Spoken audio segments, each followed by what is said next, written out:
so can ban Jace with a bit more freedom. But what I want to see from SKT is a more meta bot lane setup. It's about getting something like Braum onto Wolf. Thresh, also a pick he's played. But getting some sort of champion that has roaming support, that can actually visit side lanes and make plays happen. They keep counter-picking for bot lane, and it's not working. And Wolf on the Zyro was just called out too many times in game 1. Yeah, way too squishy, just pushing forward, trying to get those roots down, but instead gets punished for it. Galio will be banned away here by SK Telecom alongside that Jace, as you mentioned. So far, it's just going to be standard from Longzhu, the Caitlyn, and the Zac. I don't think they have too many queries. I think Longzhu will go pretty tutorial bans. Third one here, expected to be the Kalista, even if Bang has been struggling on it. It'd be a surprise to see anything else, but we had the surprise in game 1. Blue side Thresh ban for SKT is a bit of a worry, gotta say. Was a big pick for Wolf when he started, and okay, Longzhu have the same read I do. I thought it would just be a Kalista ban, so that part I was mistaken on, but they do not want to allow Faker the lane pressure of the LeBlanc that hasn't yet been a big pick in Korea, but is very strong into certain champions like the Taliyah. It can carry through mid games. It's so massive as a pick that it is being banned in NA very frequently. It gets through here, and speaking of what gets through, Longzhu just takes so much power on the red side in exchange for getting Peanut his second Elise of the season. He's a great Elise, but you know when you're out of meta, when in the Cinder Hulk meta you have to rush for Elise first pick just to allow Peanut a good matchup. Yeah, I mean, he was the one, started the Proto Belt Elise, going very aggressive with that pick, so could see him just go back to that style. But the problem is, there's a Kog'Maw now. You look at your picks and you're like, okay, well, Kog'Maw is good against the Kalista. That's an option you can go. A lot of teams, when they see Kalista first pick, will go into a protect the Kog'Maw comp. But then the Elise sticks out as a sore thumb. Sure, she can be a bit of a bridging point, get 4 kills in the early game, and allow your lanes to have pressure. But usually you want a Gragas with the Kog'Maw. We even saw Skarner with the Kog'Maw of all things from KT. You usually want some sort of displacement tank to buy space for the Kog'Maw. So already there's a disconnect between the two. And speaking of Gragas, after a fantastic Gragas game, why not go for it again? And Longzhu already have 3 of the same picks. I'm worried, Achilleos, because they can't get 5, but they can get pretty close to the same picks as game 1. I'm sure everybody watching and trying to cheer for SKT at this moment is getting a little bit worried here.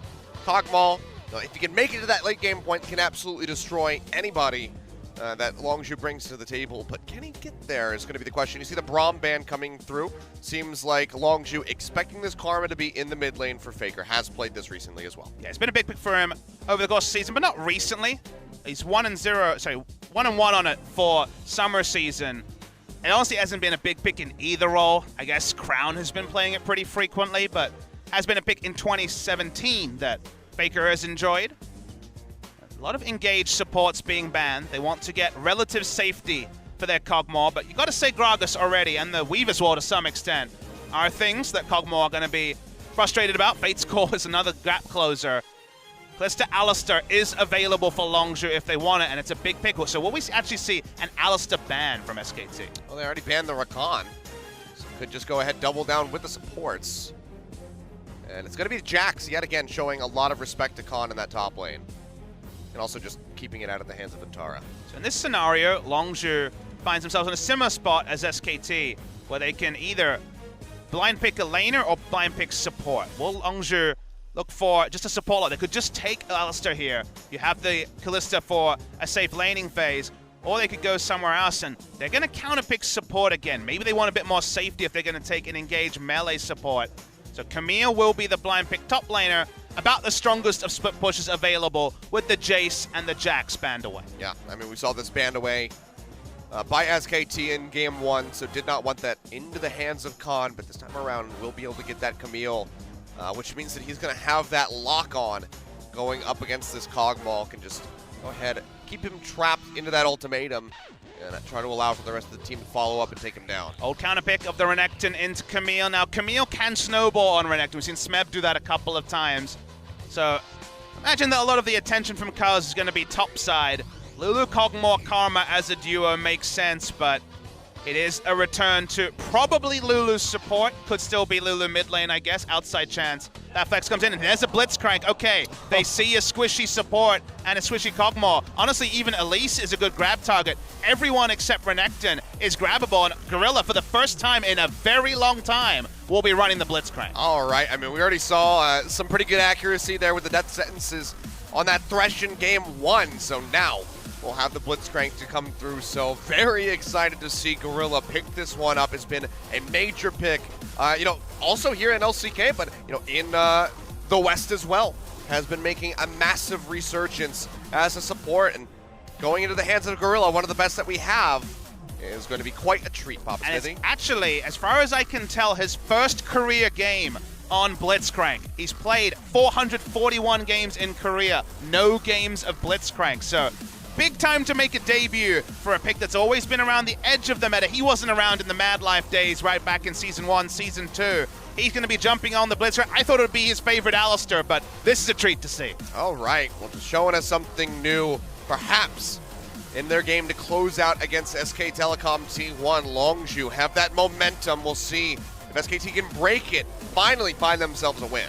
SKT, they don't want to go to Hook City, but GorrillA is inviting them. He's taking them there, I think against their will. But we'll see what happens. We'll see if he can deliver with this pick. Because like you said, first time in his career to bring this one out. Doesn't want it to be a flop. Wants to have a massive amount of success and just shut out SKT with another 2-0 loss. Lots of hype about their Achilles. They get into game very shortly, but Kalista Blitz. Think of the hook length. You can pull off some fun tricks with those two. I mean, this is the Ballista composition that we've seen. You have some very dirty plays when you couple that Fate's Call in, really drag people in underneath that turret. Let's go ahead, load up for game 2.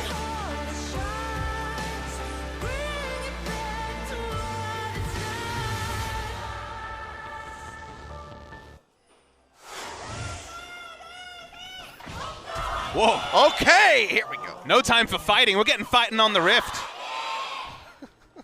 All right, well, T1 fighting indeed. Faker already without that flash. And, I mean, yeah, they could just go for another invade if they really want to. But also, let's credit Longzhu, because game 1, they had information about the predictable pathing from a Sejuani and got a massive lead through how they warded at level 1 and how they played. Now they have the information that Faker's flash is down. You can make some aggressive plays of your own with that information, so excited to see what they do. We see a ward from Untara on the enemy red, but that was spotted by Longzhu, so that's information they can work around.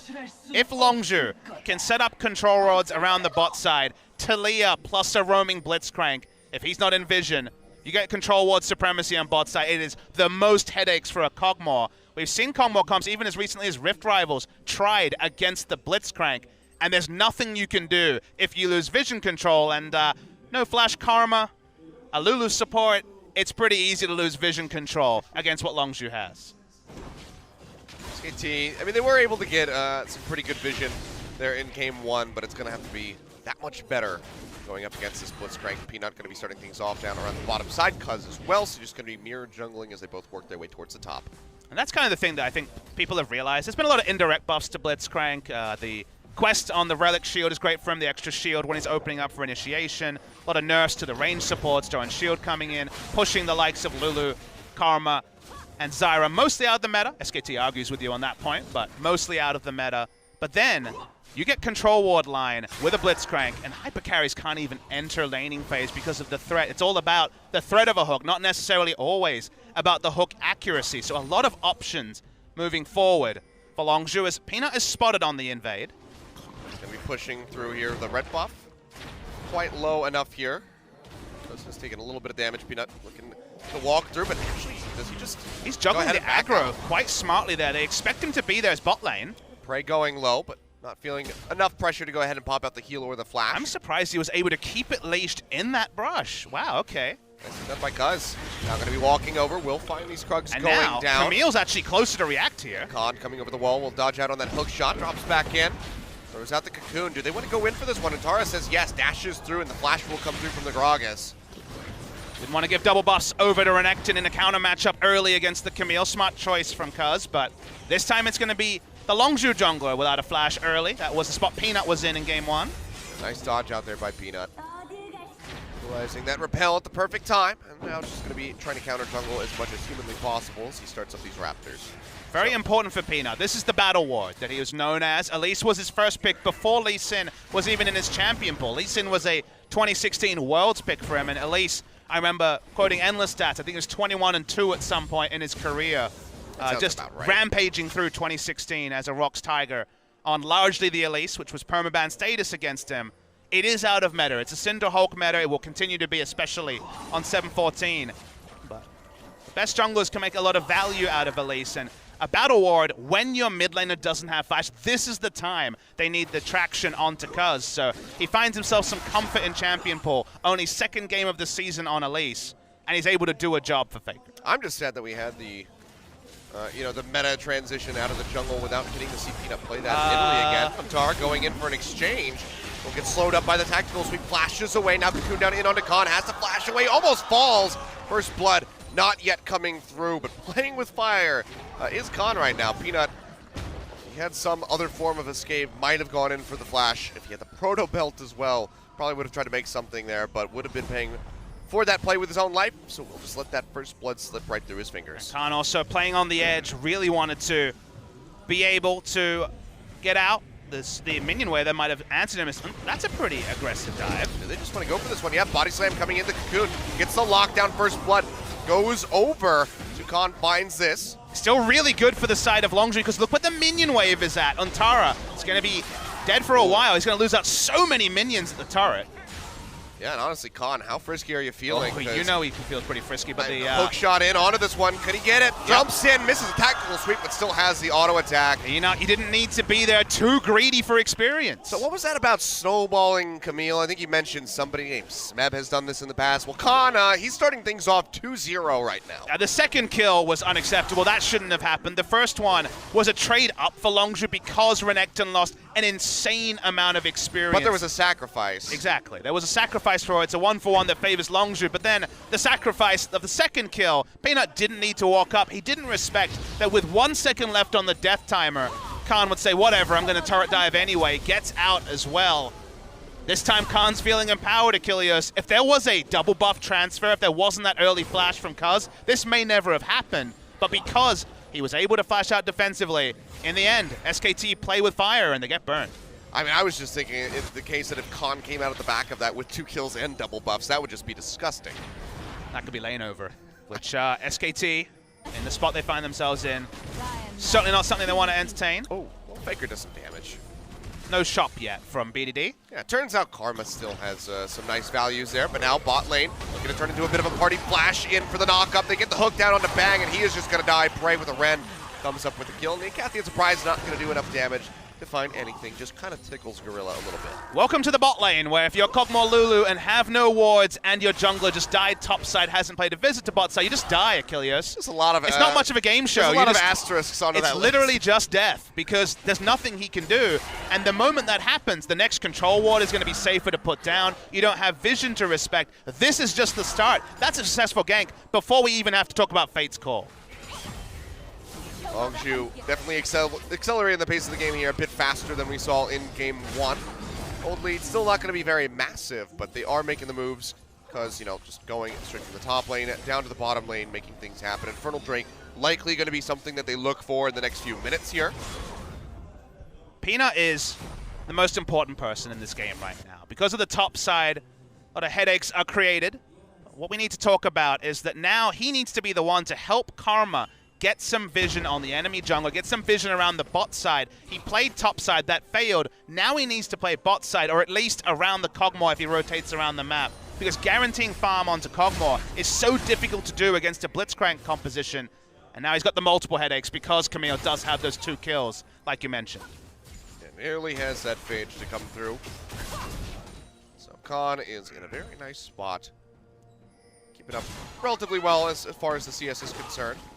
But we'll have that gold lead just for the kills. And just to be clear, in the 2v2 laning phase, I mean, Bang turns on the Bioarcane Barrage, you get speed up. There's nothing Kalista can do pre-6, and she can only all-in if Fate's Call is up. So you only have all-in or just take free damage options. But it's so infrequently going to be like that because we're just waiting for those control wards to come down, and then suddenly Kog'Maw never can stand up. So for now, at least, very comfortable laning phase for Bang. Down some CS from dying, but apart from that, doing just fine. It has a Bilgewater Cutlass, so nice sustain built in here, as well as those shields that Wolf can offer up to try to mitigate some of that damage coming through. But the Ballista is up and operational if Longzhu find an opening. I like real hooks, very rarely the right thing to do, but you pull one of those off against SKT in a slump, and then, I mean, SKT's the one team. Top of Reddit. SKT's the one team you never accuse of mental boom, because these guys are all so experienced. They have a great support staff, but you start the style plays, and then who's to say? Oh, well, Faker gonna get jumped on. Explosive cast comes through. He will get the root, but BDD's riding in on that Weaver's wall. Faker flashing over to the side, but the seismic shove is there. And BDD will go ahead and scoop up the 4th kill for Longzhu. He needed to have an release there if he was going to play up and try to put down Vision. Solo Vision mission by Faker. He said, I have Flash, I'm Karma, I'll be fine. It was a bit like one of those ambition submission position moves because it puts the hole on the bot side. It makes it bigger and makes the safety of Prey and GorrillA to play up that much safer. Go ahead, just get rid of this vision that SKT has had in the bottom lane, making them that much more susceptible to ganks. Just got the double control ward down that gave them the chance to actually take those aggressive trades with the Kog'Maw, and suddenly those start to go, and the problems start to flow if Blitzcrank can also start contesting some of those buffs from Peanut. GorrillA just keeps cheating around that minion wave, trying to threaten out for that hook. I gotta admit, Kilios, while we have a moment, it does feel a bit like I'm watching an art film every time I watch SKT now, and that's not actually a compliment or a comment on their play. I just have to keep wondering, what does this mean? It's the greater meaning, right, of what does this mean in the scope of Worlds, in the scope of the history of SKT as a dominant organization. 1, 2, 3 losses, you're like, well, you know, this could be a blip, but it goes on longer, and you start making those very those very airy comments. You feel like you're talking about wine or something. So because what is the social commentary in SK Telecom's play than Papa Smithy? I don't know. Is TSM now better than SKT? It's been talked about in Twitch chat every stream forever. Oh no, what you have just opened a floodgate, my friend. I'm saying about the what-ifs. I'm not making a comment on my point. I'm talking about the what-ifs. All right. Well, the what-ifs get louder every time SKT loses a game. There you go. Papa Smithy, that's part of his ranking for Worlds in 2017. If I have to put it to paper, I just choose SKT and I smile. All right, Cuzz still alone. Get jumped on. It takes a lot of damage. The tether will not connect here from the side of Faker, but Wolf arrives. And he's got the lockdown, but the hook from GorrillA comes over the wall to get the silence, but the wild growth does still come through. BDD getting polymorph, trying to push in. Uses the cleanse to try to chase this one in, but the threaded volley is just nipping at the heels of Wolf. He will make it out of there with his life. Second time Cuzz been a bit too aggressive. This time no counter kill comes through. Does deny Kog'Maw. Bit of CS at the lane as Blitzcrank can just walk back in, and Lulu had to make the back.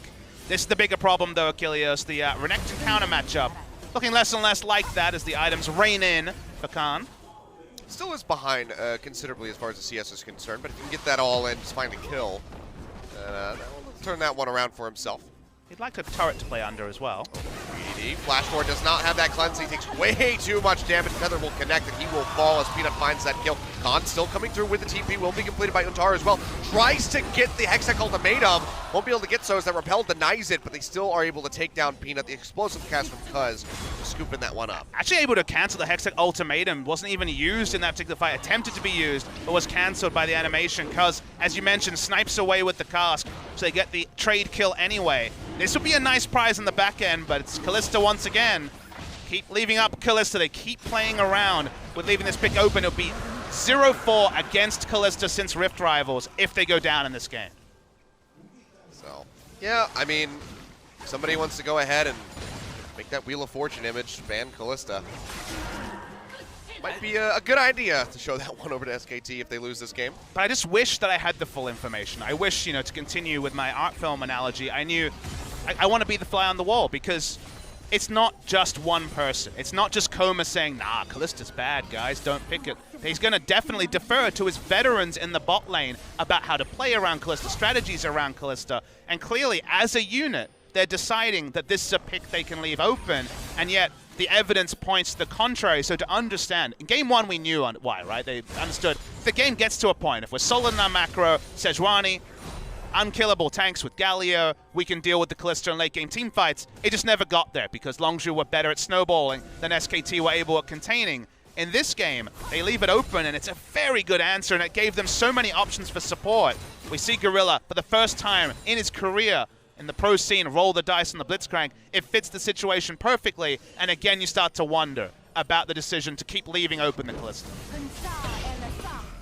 Just weird stuff from SKT, but at least the gold lead is going to be very, very close, if not just basically non-existent here so far, despite the majority of the kills being in favor of Longzhu. No turrets have fallen yet, so gold lead hasn't really been given not too much room to grow. See, Untara basically making up for the deficit that Bang finds himself in that bottom lane, so just helping to keep things very tight.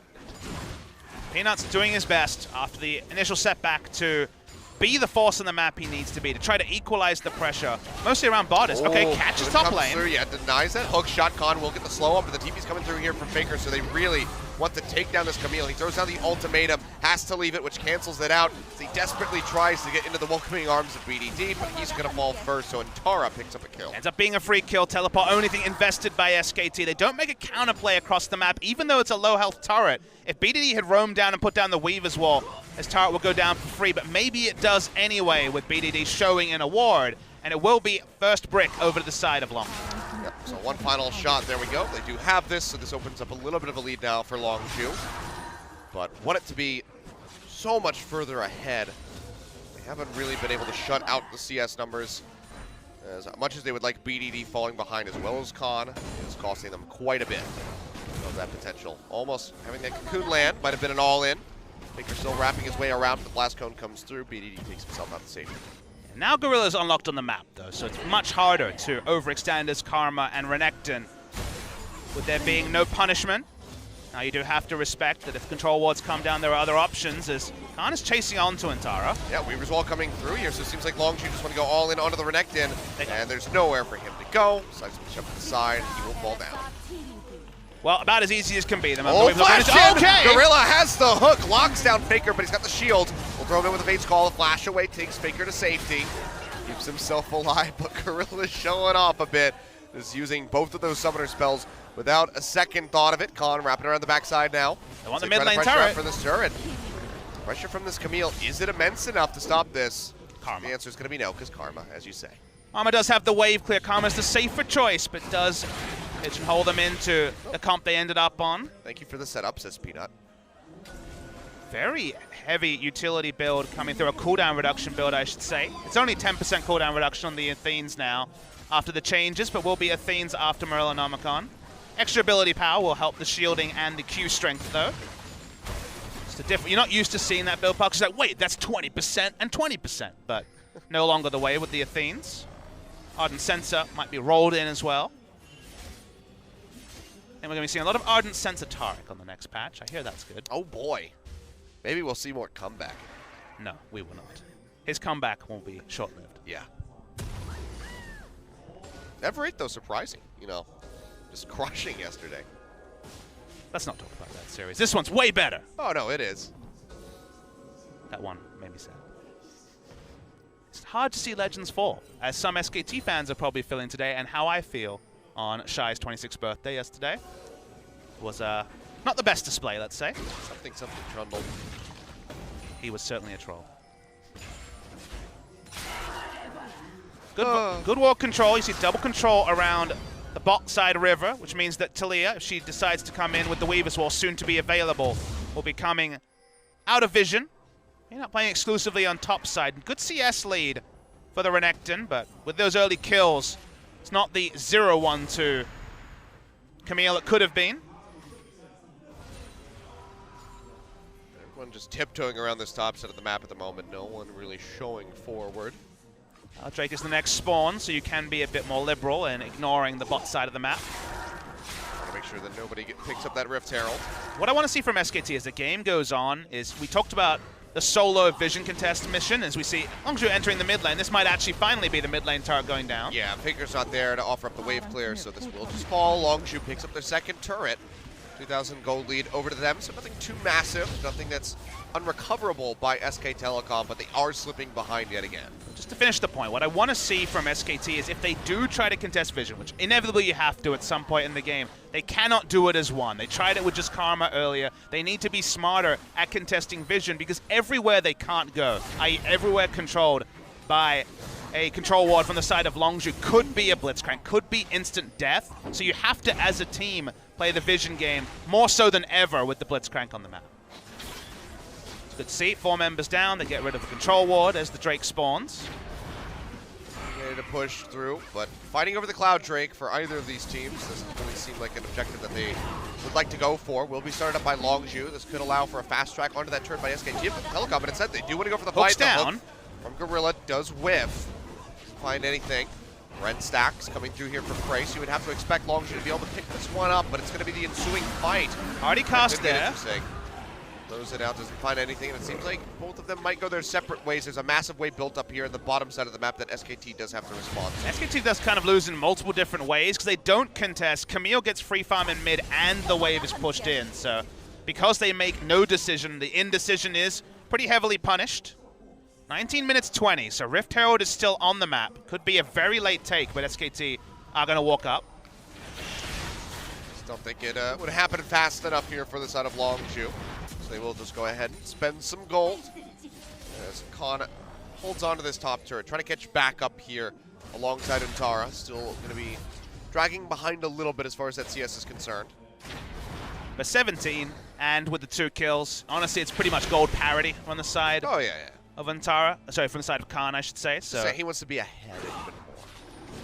Untara certainly does, but Khan is pretty happy with his spot. 2 items complete. You're going to play the side lanes, but it's much more easy for them to play the side lanes when they have the turret advantage and also the Blitzcrank compared to SKT, where every time Karma enters bot lane, they can't really invade to contest vision, and then you just wonder, wait, where's the Blitzcrank at? Potential headaches it might cause. We have that information. He's top lane. Could be giving Untara some pain here in the near future. Talia is bot lane with no teleport, of course, and the Weaver's Wall is not going to help if there's a 5v5 in top side. It's now the juggle of playing up and trying to get the most, but also respecting the collapse potential from SKT. Oh yeah, that double control brush right there. Fat money going over to Cuzz. The most controlled. Ugh. Now you really can't see anything. All right, well, BDD is already gone ahead, wrapped around, knows that he drew enough pressure for somebody to have to answer that wave, so Untara has swapped down to the bottom side of the map, and Longzhu just want to go ahead and open up, try to find this one. Flash forward yet again, GorrillA does find the hook. Bates call already prepped just to keep Faker locked down, ensure that he cannot use that flash at all. Peanut will be able to make it over the wall with his own, takes quite a bit of damage from BDD on the exit, but that will be this final outer turret going over to Longzhu as they just keep up the pressure. I mean, Longzhu's just playing as a team. The 5-man roam, the 4-man roam is so on point, and SKT, they rely on, okay, I've got a champion with great wave clear that'll stop it going down on this wave, but they have the extra initiation, they have the earlier grouping. Kalista makes grouping so easy. Often AD carries wanted to stay bot lane, farm up, where's my 3 items? But when you have the Fate's Call, you know you'll make the play with the Blitzcrank, whether the hook hits or whether the hook misses. They continue to snowball. 2 items there for Kalista, who just wants to speed up the pace of the game and stay strongest. And for now, at least, SKT will get a lot of damage on the bot lane turret, but that's about it. And he's getting pinched on here. Cuzz does have that explosive cask ready to go. He can try to lock down Untara, gets the body slam off, slows him up. Knocks him back, and well, there's 2 other members here. Just go ahead and take him down. So he'll pop that dominance. He'll buy a little bit more time, but it was not long for this world. So Khan, with his 3rd kill, 3, 1, and 2 on this Camille, is just becoming absolutely disgusting for SK Telecom. They have to try to deal with him. Has that Tiamat coming through as well. He just didn't have the vision control bot side to be that far pushed up. We've criticized Keen from Everate, for example, being a young player coming in, not being able to make those plays. And solo death is what you call a play like that, where he doesn't have the vision control, even though he's at a decent point in terms of dueling with the enemy Camille. He doesn't have the vision or the team support to play there, and that just means that Khan walks in, he's going to take a free turret. Nothing Untara can do to answer. It will not teleport, so it will die too fast, and of course wants to hold on to that for the team play. And it's a bonus objective because SKT misallocate in the mid game. I mean, let's be real. Khan was able to finish off that turret before Untara even respawned. Yep. So he's just got so much power behind him right now. And Longzhu are looking very good. It's simple macro. In position to go ahead and close this one out. GorrillA sitting in the brush, now pushing forward. Would have to try to bend the hook around those spiderlings, which seems a bit difficult and doesn't have his flash available at the moment. So it's just pressuring SK Telecom out of their own jungle at the moment. Now Bang Will flash away, gets himself over the wall as well, so decent positioning now for him as Peanut gets popped over with a seismic shove. The cooldown trade, though, Achilles, does mean that Bang's flash is now down, and even Lulu, she's only level 9, not going to be doing the most in order to keep a little Cogmore alive. Cogmore. I think I said Cogmore, which is some middle ground between Pug and Cog. Well, they're going to try to make a play in onto Bray. Takes quite a bit of damage. Is able to jump back with that flash to avoid the ultimate This coming is down from all the in. Cogmore. Yeah, they will just go in. Khan trying to lock down in on the Baker. Goes forward, finds the kill yet again. Now Untara getting a nice heal coming through, but he is still just a lamb to the slaughter. Double kill over to Khan. BDD gonna go ahead and scoop up a third. Bang yet again. The Acathian surprise just not gonna be able to do anything. And Longzhu are looking for Baron. I just don't understand how SKT keep drafting the same identity, keep ignoring what's strong in the meta. The Kalista is gonna beat them, it seems, for a 4th time. Longzhu control the pace of the game again. They start grouping. They've got Wombo engaged. Of course they do. They have Kalista, and they got the counter pick of any engaged support. Whether it was Alistair or Blitzcrank, it would have worked. But this is the most brazen on the paper from Khan. But then they walk in. There's so much engage. Already Fate's Call used. Someone's going to get bounced into the team. It's the Karma, and from there, it's only ever going to be a killing field for Longzhu Gaming. Well, SKT, I mean, it was very competitive at the start of this game, but now the hopes are just all but completely gone now. Everything just dwindling. They're suffering such a heavy gold deficit at the moment. 8,000 gold behind. 11-4. Longzhu are just stomping them out. Again, there's a way this comp can beat the Longzhu comp. It's not impossible. It's not like they've drafted themselves no win conditions as Untara. He's caught. Well, they do have a TP. Threatened out by Faker, but they just get a free flash, they get a teleport taken away, so Longzhu with that pressure still come out on top no matter what. But what I want the viewers at home to understand is that, sure, they walked up, they killed 4 people. It's easy to say, well, that was the mistake. But the mistake was before. The mistake was bot lane with Untara, pushing up without vision, losing a free inner turret that gives them all the extra control around bot side. That was the mistake that can't be repeatable if you're going to try to outscale, because it's about losing the minimum. Instead, they were pushing up. Untara was going to get trade nothing more as Bang's caught. Yeah, he's just going to get popped right into there. He goes down. BDD not able to get killed because he does scoop this one up for himself. Banshee's Veil going to eat that passive from the Cogmall, and it's just turrets falling around the map as Longzhu just have the full court press going. And there's really nothing SKT can do. They're going to lose a inhibitor turret here, you'd imagine. Renekton already. I mean, no one can walk up towards GorrillA. Or pray with the Fate's Call for GorrillA to make it even easier to hit the hook.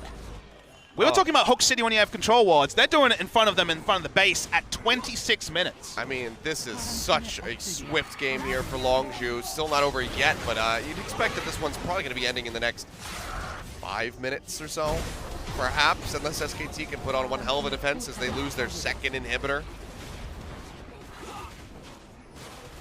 It's just so hard to say anything, Kilios, because the despair that you're going to be feeling as an SKT fan is that, again, there's not really one person to blame. There's a lot of factors to put in here, and people should know that if you're not aware, in Korea, there's quite a lot of out-of-game issues. Bang is struggling with some feedback from the community. There's been a lot of frayed tempers there because of the loss to Rift Rivals and other things spilling in. So outside of game stuff, that seems to be a query. In-game, though, macro-wise, this is SKT. They have the most impeccable macro of any organization ever. It keeps letting them down, and with multiple different rotations of players. It's not just Untara's fault. It's just the most obvious mistakes in this particular game. Their drafting also was behind the 8 ball. They came back from Rift Rivals. Both top laners playing almost only Jackson solo queue. They believed in 1-3-1 and 4-1.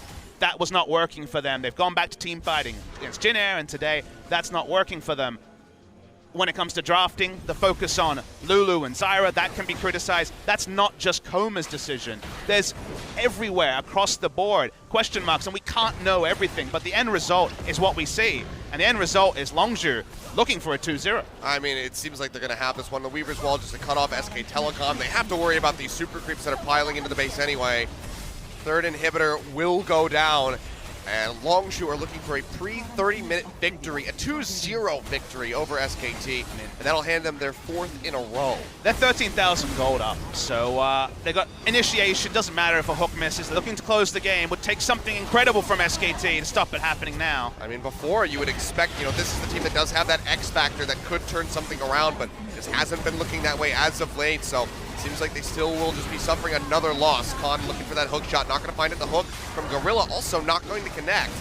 But there's a lot of damage to Bang. He gets knocked out. The body slam forward as they try to get the lockdown. But instead, they're just one around onto Cuzz. Nearly falls, but it's still going to be Untara, the one getting traded as the Gragas stays alive on the backside. So much damage coming through for Longzhu as they seek to finish this game. The last Nexus start getting ready to go down, and nobody from Longzhu has died.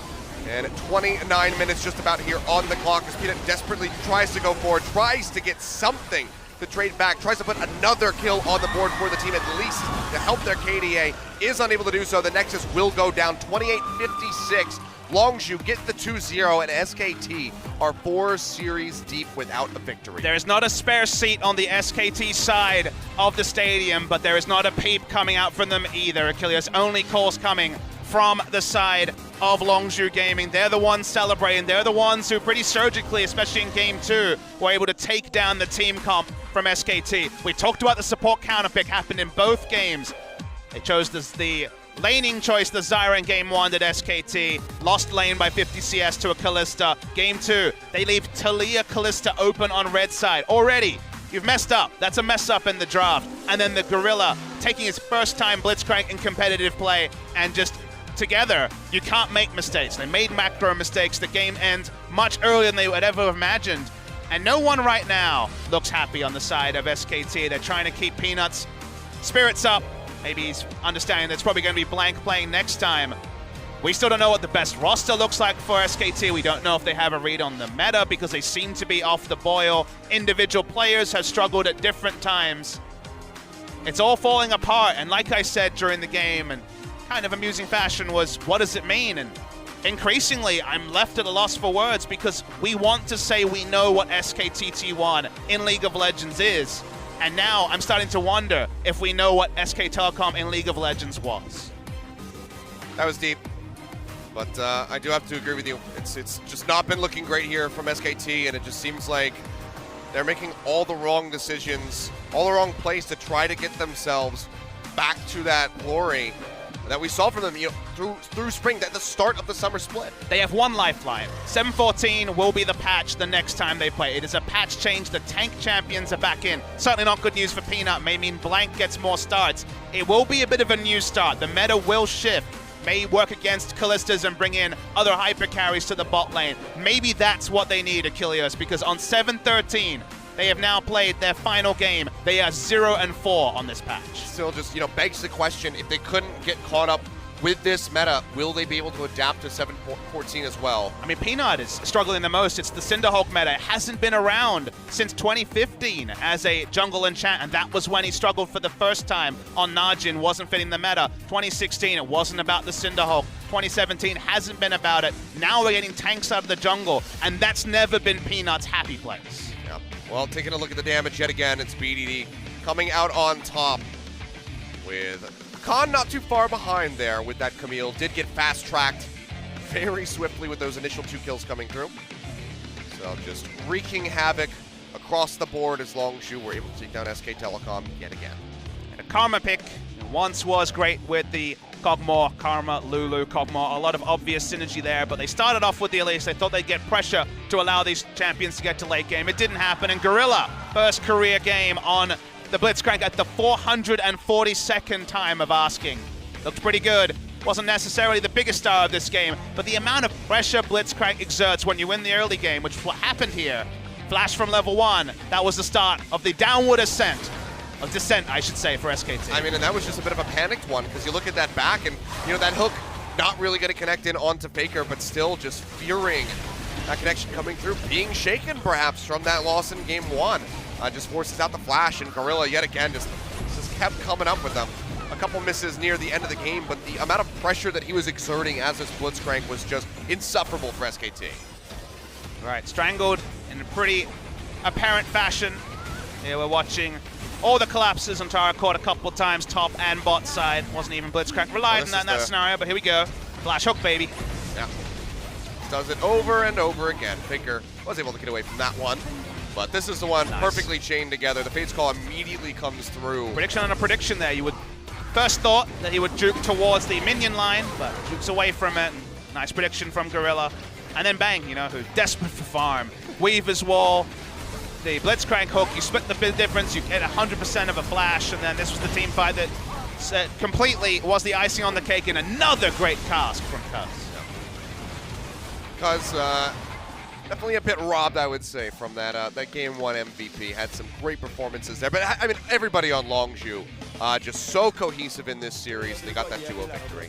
So really solid stuff by them. But now it's time to hear from our MVP. So we're going to throw over to Joel. Hey, buddy, how's it been? Haven't seen you in a while. Take it away with the translation. How has it been said? Killers, once again, great casting from you guys. Once again, we are here with Joel with the MVP interview translations, and we're going to be here from Longzhu, who picks up a 2-0 victory against SK Telecom. We are here with the MVPs for today, BDD and GorrillA, for the interview. BDD, you beat SK Telecom, now you're in second. How do you feel? We felt really good coming into the game. We just kind of felt like we were going to get a good victory today, so getting the actual victory feels really nice. Yeah, when I woke up today, it was just a very refreshing feeling.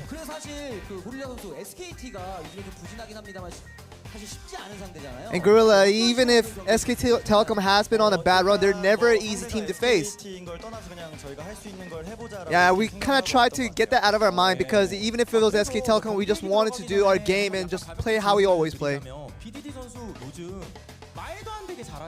And a lot of people really highly rate your play, BDD, with you on the mid lane. Do you have any sudden changes that you saw in your plays?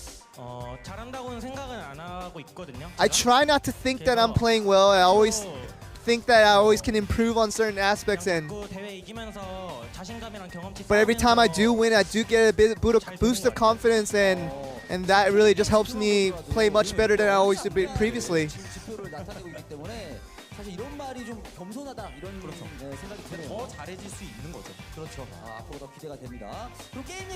I want to talk about the game a little bit now.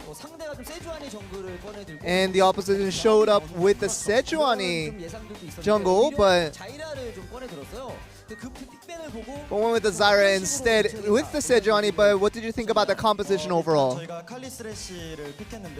Yeah, we decided to go with the Kalista Thresh, and Zyra is really a counter to the Thresh, so it was a tough laning matchup for obviously, but I felt like after the laning phase, it was a little bit easier to deal with. And BDD, you're very famous for your Galio plays as well, but how did you feel playing against it? Yeah, I think in previous metas, I felt like Galio was at almost a god tier level, but with the recent changes that it saw in the meta, it's not as strong as it used to be. So it was definitely a beatable pick.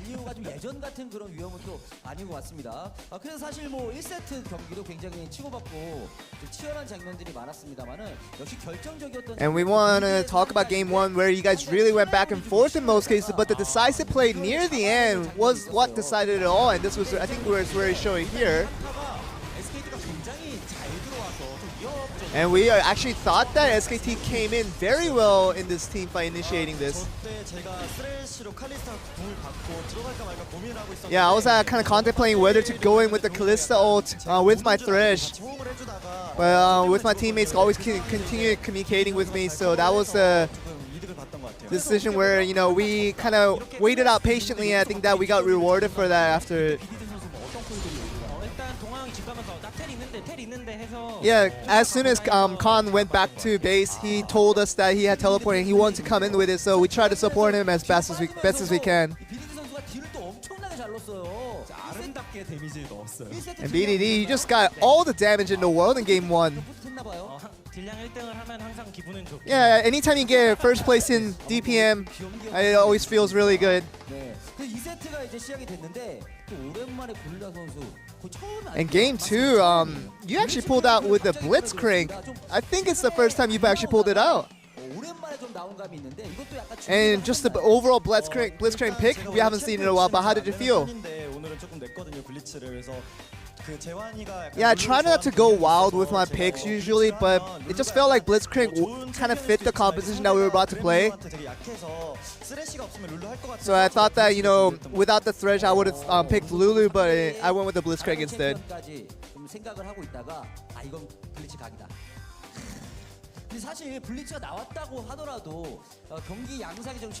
And even if you pick up the Blitzcrank, it's always hard to make a play, especially against the best teams. But yeah, I think with any type of grab champions, if you get one grab, it just snowballs into more grabs, and it just then the strength really goes your way, and just getting that first grab on is the most important thing.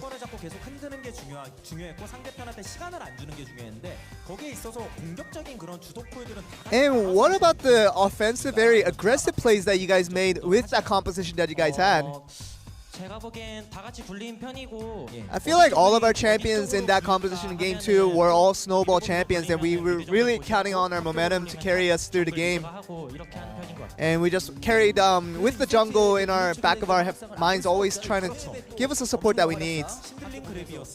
And we want to see a video highlight of examples of these grabs that changed the game.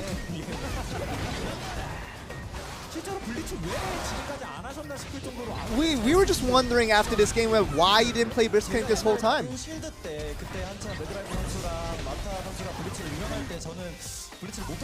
Yeah, you know, when back in the day when Blitzcrank was famous with the likes of Mad Life and Amata, I was kind of afraid to play Blitzcrank because I didn't have the confidence that I could play as well as them. But since they're kind of out of it now and no one really plays it, I feel like this was my chance to play it.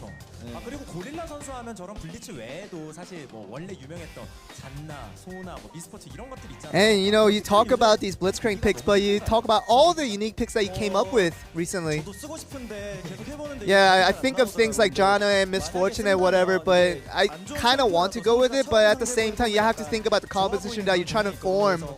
So, but when the composition does work, I'll come up with these unique picks again. 승리 가져가고 2위를 하셨는데 BDD 선수 이제 2위까지 올라왔단 말이에요.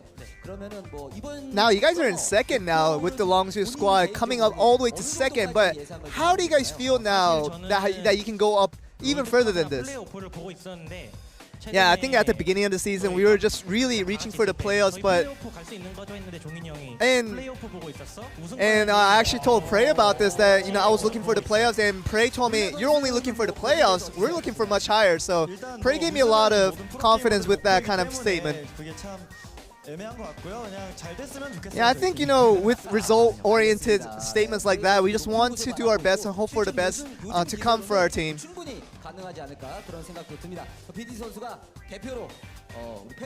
And BDD, would you like to say anything to the fans cheering on for you guys?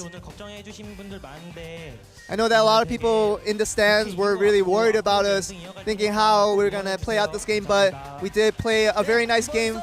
And hopefully that's satisfied you guys, and we just hope to continue to cheer for us. And thank you very much. And that seems to be the end of the interview. Back over to you guys.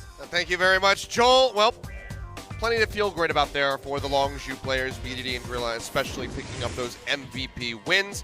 With that victory, another 2-0, SKT will fall to 9 straight games and a loss, 4 series, all of them 0-2.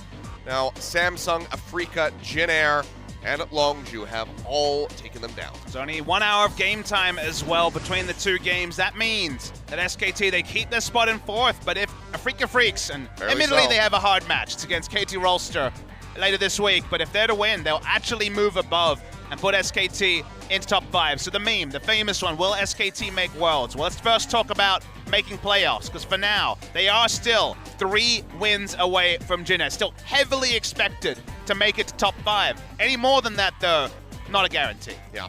Well, Longzhu sliding up into that 2nd place spot. Now going to have to set their sights on Samsung and try to surpass them. Speaking of Samsung, they will be in our 2nd series here, going up against BBQ Olivers, which, a couple weeks ago, you might not have really written this one down on your calendar, but BBQ Olivers have been looking stronger as of late, so maybe they can put up a decent fight versus Samsung. Yeah, before Rift Rivals, the meta in a different spot definitely looks like an obvious 2-0 to Samsung, and it may still be, but because BBQ have this new identity, playing around Ghost, drafting for the hyper carries, putting the rest of their draft around that, they do come in with an outside chance. Now, for the series, maybe not. But for a game, it's certainly a possibility. Yeah, I mean, even if they don't take the game, they can certainly make it competitive here. So plenty to be feeling good about as far as their momentum is concerned here for BBQ Olivers. So we'll see how they perform. Of course, that was a very swift series that we had. Longzhu coming up with that victory. So we will be having an extended break. We'll be back in about an hour's time, guys. So sorry. Just set your alarm, take a nap,